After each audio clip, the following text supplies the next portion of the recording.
Aquarians, let's see कि आपके लिए 6 मार्च 2024 के लिए डिवाइन मैसेज, गॉडेस गाइडेंस क्या है। यूनिवर्स आज आपको क्या कहना चाहते हैं, क्या गाइड करना चाहते हैं। ये गाइडेंस आपकी आज की किसी पर्टिकुलर सिचुएशन के रिगार्डिंग हो सकता है कि उसमें आपको किस तरह से बिहेव करना चाहिए, या फिर ये गाइडेंस हो सकता है आपकी पर्टिकुलर सिचुएशन के रिगार्डिंग कि आप अभी जिस भी लाइफ की सिचुएशन में हैं उसमें आपको क्या करना चाहिए। सॉरी, मैंने इंट्रोडक्शन देते हुए थोड़ा सा इधर उधर ध्यान था मेरा। फाइन, लेट्स सी कि मैसेजेस क्या आते हैं आपके लिए Aquarius 6 March 2024। Please universe, please divine power, please spirit guides, please give me accurate message which are in our higher goods. Thank you so much.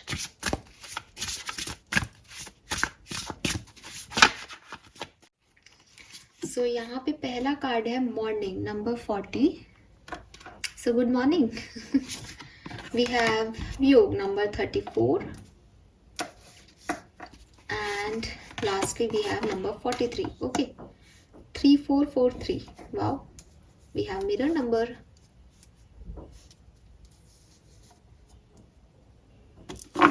और बॉटम में है बिच फायर, नंबर 16। सो थोड़ा सा मैंने कैमरे को सेट कर दिया है, होप कि अब आपको कार्ड्स अच्छे से दिखाई दे रहे होंगे एक्वेरियस।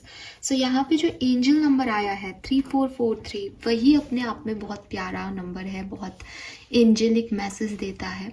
वो आपको विश्वास दिलाता है कि भविष्य में चीज़ें बहुत सुंदर होने वाली हैं, बस अभी हार मत मानना। तो कहीं ना कहीं ये मैसेज आपके लिए किसी सिचुएशन के रिगार्डिंग हो सकता है कि अभी आपके कोई काम नहीं बन रहे हों, अभी चैलेंजेस आ रहे हों, अभी लाइफ में कुछ समझ नहीं आ रहा हो, लेकिन ये ऐसा हमेशा नहीं रहेगा। ये मैसेज दे रहा है आपको 3443। तो एक होप, एक फेथ आपको बना के रखने को कहा जा रहा है। आपको कहा जा रहा है कि डोंट गिव अप एक्वेरियस, क्योंकि भविष्य में चीज़ें बहुत सुंदर होने वाली है। अगर आपने आज गिव अप कर दिया इस सिचुएशन पे, तो आप उस खूबसूरती तक नहीं पहुंच पाओगे। तो इस होप को, इस फीलिंग को, इस फेथ को जिंदा रखो। ये गाइडेंस आपके लिए ये मिरर नंबर दे रहा है। आप भी सर्च कर लीजिएगा, और भी बहुत सारे मैसेज हो सकते हैं। 3443 फॉर मी ऐसा करके गूगल पे सर्च कीजिएगा। सबके लिए डिफरेंट मैसेज भी हो सकते हैं, सबके लिए सेम भी हो सकता है, बट मुझे ऐसा लगता है कि जब हम यूनिवर्स से हाथ जोड़ के प्रे करते हैं कि मुझे बताओ इसका मतलब, तो हमारे लिए जो मैसेज होता है वो हमें मिलता है।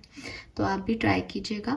जो बेसिक मीनिंग होता है, एंजल नंबर है 3443, उसका नंबर का मीनिंग यही होता है कि होपफुल रहो, चीज़ें अच्छी होंगी। ठीक है, नाउ यहाँ पे आपके लिए मैसेज क्या है। सबसे पहला कार्ड है मॉर्निंग, नंबर 40। तो 4 नंबर आपके लिए सिग्निफिकेंट हो सकता है। यूनिवर्स कह रहे हैं द वर्ड्स अवेट्स यू। तो अगर आप इंतज़ार कर रहे हो अपने समय का, किसी शगुन का, किसी डिवाइन टाइमिंग का, तो यूनिवर्स कह रहे हैं कि पूरी दुनिया आपका इंतज़ार कर रही है, और आप उस समय का इंतज़ार कर रहे हो जब आप दुनिया के सामने जाना चाहते हो, जब आप कोई काम करना चाहते हो। तो ये जो अच्छा समय होता है, जो सही समय होता है, ये जो शगुन होते हैं, ये हमेशा होते हैं। या तो कोई चीज़ नहीं होनी, या होनी है तो वो कभी भी हो सकती है। तो आपको भी वेट नहीं करना चाहिए, शुरुआत कर देनी चाहिए। हो सकता है आपने बहुत पॉज ले लिया, हो सकता है बहुत वेट कर लिया। नाउ टाइम है कि आप पूरी वर्ल्ड के सामने आए, दुनिया के सामने आए, सोशल हो, अपनी बात दुनिया को कहो, दुनिया की बात सुनो। मॉर्निंग का जो मैं भी जैसे आपको गाइडेंस देती हूँ, मॉर्निंग का मीनिंग क्या होता है कि रात ख़त्म, उठो, अपने अपने काम पे जाओ, शुरुआत करो। तो ये मैसेज आपके लिए बिल्कुल ऐसा ही है कि शुरू करो। जहाँ पे भी हो, जिस भी जगह खड़े हो, स्टार्ट करो, लाइन बनाना स्टार्ट करो। जहाँ आप खड़े होगे वहाँ से लाइन स्टार्ट हो जाएगी। जहाँ आपने बाहर कदम रखा वहाँ दुनिया आपका वेट कर रही है। तो कोई क्रिएटिव आइडिया है मन में, कुछ करना चाहते हो ज़िंदगी में, बदलना चाहते हो लाइफ को, अपनी सिचुएशंस को, देन डू इट। यही टाइम है। फाइन। सेकंड मैसेज जो है, यूनिवर्स कह रहे हैं you already have all the answer. कुछ ढूंढ रहे हो, शायद कोई सवालों के जवाब मिल नहीं रहे, किताबें पढ़ रहे हो, लोगों से पूछ रहे हो, अपने आप से पूछ रहे हो बार बार कि मुझे कोई बस ये बता दे कि ऐसा क्यों हुआ, ये कैसे हो गया, ये सही कैसे हो गया, इसको लोग सही क्यों कह रहे हैं, मुझे कोई बस ये बता दे मेरे साथ ये क्यों हुआ। तो यूनिवर्स कह रहे हैं यू नो दैट आपके पास सारे सवालों के जवाब है। एक अच्छे से तो मुझे नहीं आता बट एक दोहा है और उस दोहे का हिंदी मीन यही होता है कि मैंने बाहर सब जगह ढूंढ लिया बट मुझे कहीं कोई नहीं मिला, और जब मैंने अपने मन में झांका तो मुझे ईश्वर मिला। तो बिल्कुल वैसा ही आपके साथ हो रहा है कि आप सब जगह देख रहे हो, सब जगह ढूंढ रहे हो उस सवाल का जवाब जो आपके अंदर है, जो आपको कहीं ना कहीं पता है, जो आप जानते हो बट आप उसे ढूंढ रहे हो। तो अगर कोई ऐसे सवाल में अटक जाते हो 6 मार्च को या उलझे हुए हो बहुत टाइम से, तो यूनिवर्स आपको गाइड कर रहे हैं कि थोड़ा सा अपने अंदर से सोचो, अपने सवाल का जवाब खुद दो। तुम्हें क्या लगता है? क्योंकि तुम्हें सब पता है। तुम अनजान बनने का या तो दिखावा कर रहे हो या सच में अनजान हो कि तुम्हें नहीं पता, लेकिन तुम्हें पता है। तुम्हारे पास सारे सवालों के जवाब हैं, तुम्हारे पास हर डिफ़िकल्टी का जो है इलाज है, बट तुम्हें लगता है कि कोई और आके उसे रिजॉल्व कर देगा, कोई और तुम्हारे प्रश्नों के उत्तर देगा, तो तुम्हें सेटिस्फेक्शन मिलेगा कि हाँ उसने ये कहा है, बट वो तुम्हारे पास भी है जवाब। तो परेशान होने की जगह अपने आप से सवालों के जवाब मांगो एक्वेरियस, शायद विश्वास करोगे खुद पे तो ज़्यादा अच्छे आंसर मिल जाएंगे। And lastly we have spaceship, don't be afraid to सिंग।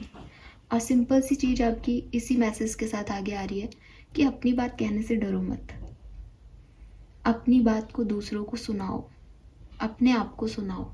किस डर की वजह से अपने सच क्यों नहीं बोल रहे तुम? तो अगर कोई डर लग रहा है किसी चीज़ का, लोगों से, दुनिया से, परिस्थितियों से, अपने आप से, कि ये सच हो ही नहीं सकता क्योंकि उसमें शायद आप कल्प्रिट हो, उसमें शायद आप विलन हो जाओगे, ऐसा तो हो ही नहीं सकता, लेकिन ऐसा ही है, एक्सेप्ट इट। तो अपनी सच्चाई बाहर रखने से डरो मत एक्वेरियस। एंड एक और मैसेज मुझे आपके लिए मिल रहा है, वो ये कि कभी कभी हम 50 लोगों से घिरे हुए होते हैं, हो सकता है ज़्यादा ही हो सकता है 3 ही हो, कम भी हो सकते हैं, बट मैं एक एग्जांपल लेके चल रही हूँ कि आपके इर्द गिर्द 50 लोग हैं सोसाइटी में जो आपको जानते हैं, जिन्हें आप जानते हो, बट वो 50 के 50 लोग आपके लिए अच्छे इंटेंशन नहीं रखेंगे, वो 50 की 50 लोग आपके हमदर्द नहीं होंगे, वो 50 की 50 लोग आपके फेथफुल नहीं होंगे। मैं ये नहीं कह रही कि आप किसे अच्छा मानते हो, वो आपके लिए क्या इंटेंट रखते हो, इतना डेप्थ में नहीं जा रही, बट एक नॉर्मल जनरल बात कर रही हूँ कि आप 50 लोगों को जानते हो पर 50 लोग आपके लिए अच्छा नहीं सोचते एक्वेरियस। तो आपको ज़िंदगी जीने के लिए एक ही मैटर जो है वो ध्यान रखना है, जिसने मेरे साथ जैसा किया उसको मैं वैसा दूंगा। अगर आप उन 50 लोगों को सिमिलरली एक्ट करोगे, सिमिलरली रिस्पॉन्स दोगे, तो वो आपके लिए सही नहीं होगा। और अगर आप मानते हो कि मैम हमें तो अच्छा रहना चाहिए, दैट इज़ गुड कर्मा, तो कर्म हमेशा जो कर्म सामने वाला कर रहा है उस पर आपने क्या रिस्पॉन्स दिया, दैट इज़ योर कर्म। कर्म अच्छा या बुरा नहीं होता, ठीक है? अगर कोई आपके साथ मिसबिहेव कर रहा है तो उसका जवाब ना दे करके आप गलत कर्म कर रहे हो, क्योंकि भगवान ने आपको भी जुबान दी है, वरना वो सिर्फ उसको देता है ना। तो कर्म की सही डेफिनेशन समझो। कोई आपकी फैमिली के साथ कुछ गलत कर रहा है और आप उसको सह रहे हो कि अरे नहीं नहीं हम तो अभी कुछ बोलेंगे नहीं, तो आपका कर्म तो खराब हो रहा है, अच्छा कैसे हो रहा है? तो ये चीज़ आपको समझनी पड़ेगी। ये एक मैसेज आ रहा है एक्वेरियस, सबके लिए तो शायद रेजोनेट नहीं होगा, बट ये किसी के लिए तो मैसेज है कि जो जैसा है उसके साथ वैसा बिहेव करो, स्पेशली अभी 6 मार्च को या इन दिनों में। Fine, so this is all for you guys. Thank you so much reading को देखने के लिए। चैनल को लाइक और सब्सक्राइब कीजिएगा। Bye bye.